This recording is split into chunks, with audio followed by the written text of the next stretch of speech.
जब राजा The storm has Satyavrat calmed, and there is बहुत light आगे fall. निकल आए तो अचानक से पानी में उथल-पुथल हुई और एक राक्षस जिसका नाम हायग्रीव था, वह वेदों को चुरा लिया। हायग्रीव राक्षस बहुत समय पहले हायग्रीव नाम का एक अद्भुत शक्तिशाली राक्षस हुआ करता था। उसका शरीर तो इंसानों जैसा था, लेकिन उसका सिर एक घोड़े जैसा था।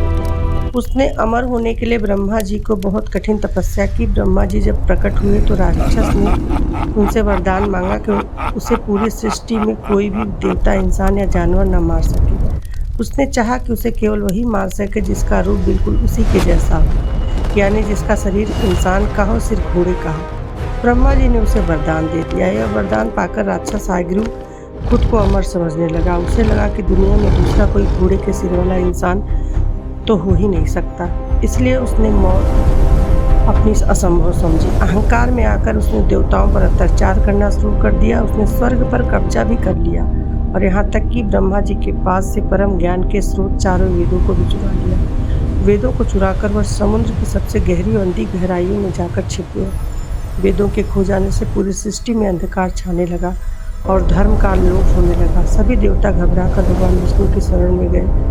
उसी समय एक और अनोखी घटना घटी। भगवान विष्णु के एक परम भक्त जिनका नाम जब प्रलय का समय आया और चारों तरफ पानी ही पानी हो गया, तब भगवान मत्स्य ने उस विशाल नौका को वासुकी नाग की रस्सी से अपने मस्तक के सींग पर बांध दिया और सुरक्षित आगे बढ़ने लगे। नई सृष्टि की शुरुआत के लिए वेदों का पढ़ना बहुत जरूरी था, जो समुद्र की गहराइयों में राक्षस हायग्रीव के पास था। तब भगवान विष्णु ने राक्षस हायग्रीव के उस अजीब वरदान को पूरा करने और वेदों को मुक्त कराने के लिए एक और दिव्य रूप धारण किया। उन्होंने एक ऐसा अवतार लिया जिसका शरीर इंसानी काया का था और सिर एक दिव्य श्वेत घोड़े का था। यह भगवान हायग्रीव अवतार कहलाता है। भगवान हायग्रीव समुद्र की गहराइयों में उतरे और उन्होंने राक्षस हायग्रीव को ललकारा। दोनों के बीच समुद्र के भीतर एक अत्यंत भयानक और भयंकर युद्ध हुआ।